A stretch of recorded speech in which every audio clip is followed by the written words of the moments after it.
Hello, welcome to family kitchen. আজকে আপনাদেরকে রান্না করে দেখাবো সবজি বিরিয়ানি। তো প্রথমে আমি সবজিগুলো একটু লবণ আর একটু হলুদ দিয়ে হালকা লাল করে ভেজে নিব। এরপর একটা কড়াইতে দিয়ে দিব তেল, আর তেলের মধ্যে এলাচ, দারচিনি, লবঙ্গ, তেজপাতা দিব। এগুলো একটু ভেজে নিব আর দিয়ে দিব ধুয়ে রাখা চাল।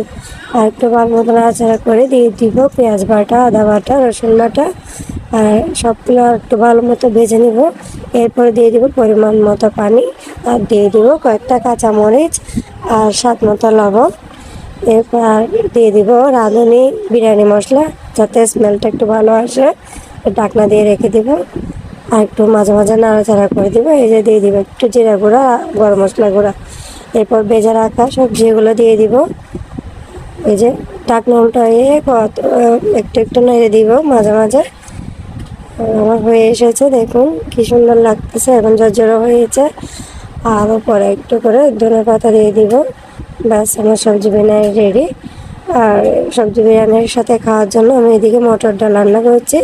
তো অবশ্যই ভালো লাগলে লাইক, কমেন্ট, শেয়ার দেবেন। ধন্যবাদ।